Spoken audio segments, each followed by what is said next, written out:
Good evening. চলে এসো। আমি চলে এলাম তোমাদের পড়া নিয়ে।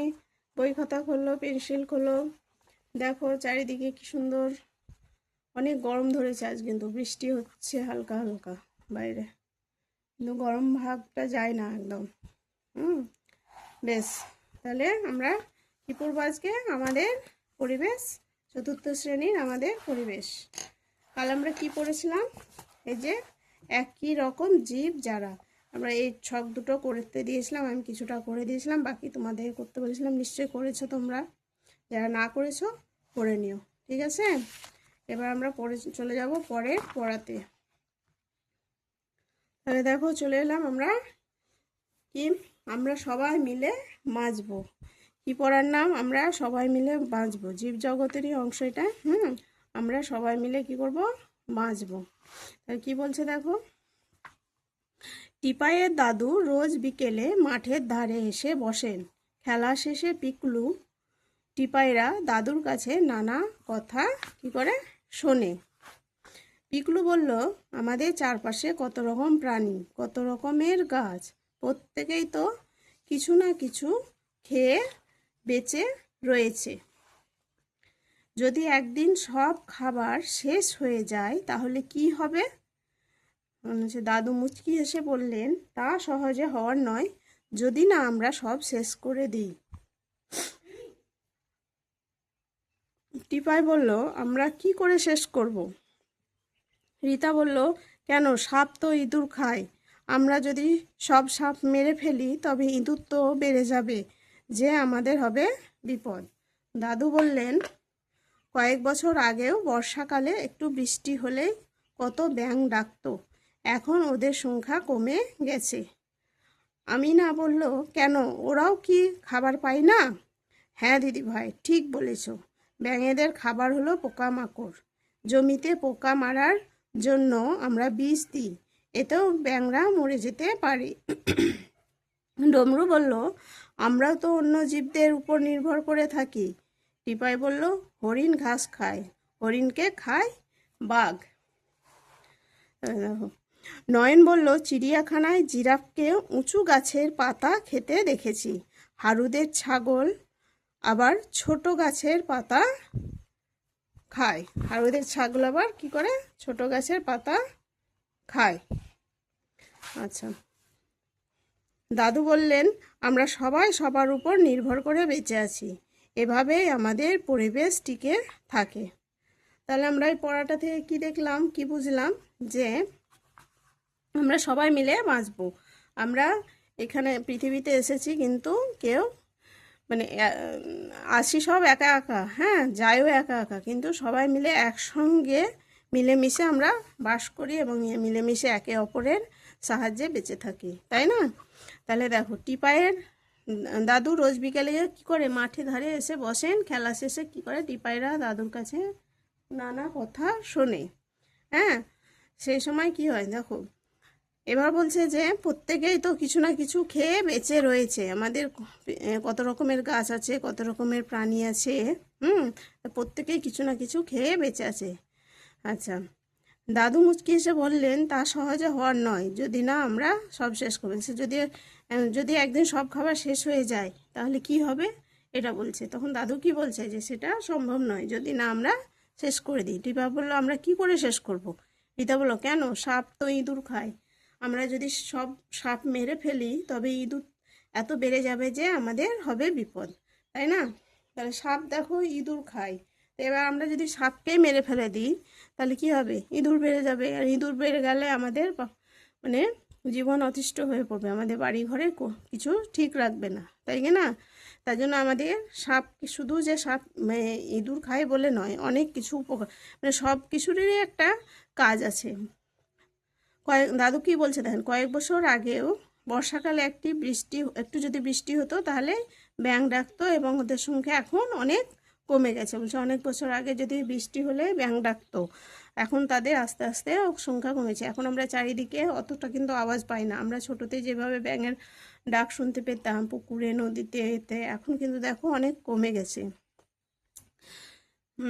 আমিনা বলল, কেন, ওরাও কি খাবার পায় না? তখন বলছে, হ্যাঁ দিদি ভাই, ঠিক বলেছে, ব্যাঙেদের খাবার হলো পোকামাকড়। জমিতে পোকা মারার জন্য ব্যাঙেরা কি খায় বলো তো? পোকামাকড়। আর এই পোকামাকড় কোথায় থাকে? জমিতে, মাটিতে, মাটির নিচে, হ্যাঁ, জলে, এসবে। তো যখন ওই জমিতে সার দেওয়া হয়, বীজ দেওয়া হয়, তখন সেই পোকামাকড়গুলো মরে যায়, অনেক সময় ব্যাঙও মরে যায়। তাহলে ডমরু কি বলছে দেখো, আমরাও তো অন্য জীবদের উপর নির্ভর করে থাকি। হ্যাঁ, যেমন ধরো হরিণ ঘাস খায়, হরিণকে খায় বাঘ। হ্যাঁ, আবার চিড়িয়াখানায় নয়ন দেখেছে যে উঁচু গাছের পাতা খেতে, হ্যাঁ, জিরাফকে। ঠিক আছে। আর হারুদের ছাগল আবার ছোট ছোট গাছের পাতা খায়। এসব জিনিস সবাই দেখেছে, তোমরাও দেখবে, দেখবে চারিদিকে। গরু, ছাগল, এসব। দাদু বললেন আমরা সবাই সবার উপর নির্ভর করে বেঁচে আছি। এই যে আমি প্রথমে বললাম না যে আমরা সবাই একসঙ্গে মিলেমিশে থাকি এবং সবাই একে অপরের সাহায্যে বেঁচে আছি, তাই না? এভাবে আমাদের পরিবেশ টিকে থাকে, এভাবে আমাদের বাস্তুতন্ত্র টিকে থাকে। এটাই হচ্ছে আমাদের পরিবেশ। ঠিক আছে। এবার দেখো, তোমরা দলে আলোচনা করে নিচের ফাঁকা খোপগুলো ভরাট করো। তীর চিহ্ন হচ্ছে কে কাকে খায় তার নির্দেশ। দেখো তো তোমার পরিচিত জীবের দল বেঁচে থাকার জন্য কোন কোন প্রাণীর ওপর নির্ভর করে থাকে। যে নিচে যে ছবিগুলো দেওয়া আছে, তাহলে সেইগুলো হচ্ছে কে কাকে খায়। যে তীর চিহ্নটা, এটা কে কাকে খায় সেটা বোঝাচ্ছে। এবার তোমরা বলছে যে দেখো তো কে কার উপরে নির্ভর করে বেঁচে আছে। এই এই যে ফাঁকা জায়গাগুলো না আমাদেরকে লিখতে হবে। ঠিক আছে। তাহলে প্রথমে দেখো ঘাস। ঘাস কে কে খাচ্ছে? ঘাস ফড়িং। হ্যাঁ, ঘাস ফড়িং কে কে খাচ্ছে? ব্যাঙ। ব্যাঙ কে কে খাচ্ছে? সাপ। তাই না? তাহলে দেখো, ঘাসের উপরে কে ঘাস খেয়ে কে বেঁচে থাকে? ফড়িং বেঁচে থাকে। ফড়িংকে কে খেয়ে বেঁচে থাকে? ব্যাঙ। আবার ব্যাঙকে কে বেঁচে থাকে? সাপ। তাহলে একে অপরের সঙ্গে জড়িয়ে আছে, একে অপরকে নির্ভর করে বেঁচে আছে। জলের শ্যাওলা। জলের শ্যাওলাকে কে খায়? মাছ খায়, মাছে খায়। আর মাছকে কে খায়? মাছরাঙা পাখি। ঘাস পাতা। ঘাস পাতাকে কে খায়? খরগোশ। আর খরগোশকে কে খায় বলো তো? খরগোশকে খায় ঈগল পাখি। হ্যাঁ। গাছের মূল মানে শেকড়, গাছের শেকড়, মূল, এগুলো কে খায়? এগুলো যেগুলো তোমার এতে থাকে, মাটির নিচে যে সব পোকামাকড় এসব থাকে, ওদেরকে, তাদেরকে কে খায়? ব্যাঙে খায়, তাই কি না? গাছের পাতা। গাছের পাতা দেখো, গাছের পাতায় অনেক কিছুই। এখানে দেখো, গাছের পাতা, গাছের পাতাকে কে খায়? হরিণ খায়। আর হরিণকে কে খায়? বাঘ খায়। হ্যাঁ। আবার দেখো, গাছের পাতা আবার কে খায়? গাছের পাতাকে অনেকেই খায়, যেমন জিরাফ খায়, ছাগল খায়। আবার ছাগলকে কে খায়?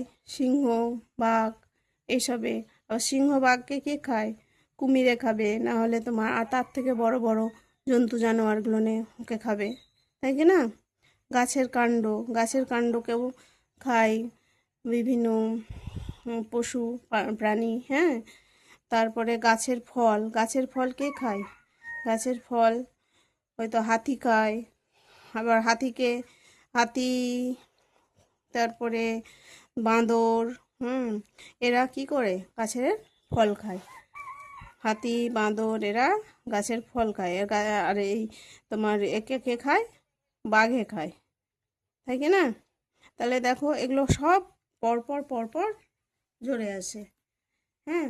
ছাগলে খায়, ছাগলকে কে খায়? বাঘে খায়। বাঘে কে খায়? কুমিরে খায়। এইভাবে একে অপরের সঙ্গে সবাই জড়িয়ে আছে, তাই না? তাহলে এই ছকটা তোমরা পূরণ করো, আমি চেষ্টা করব পূরণ করে দেওয়ার, তখন তোমরা দেখে দেখে করে নিও। তাহলে দেখো, আমি ছকটা করে দিলাম, তোমরা নিজের নিজের বইয়ে এভাবে করে নিও। হ্যাঁ। আর চেষ্টা করবে এটা করার, পরীক্ষা এলে যেন করতে পারো, এটা মনে রাখার চেষ্টা করবে, এটা বারবার রিভাইজ করবে। ঠিক আছে। আর এই পড়াটা ভালো করে পড়বে, রিডিং পড়বে। আজকে তাহলে এই অবধি। পরের ভিডিওতে আবার তোমাদের সঙ্গে দেখা হবে। টাটা।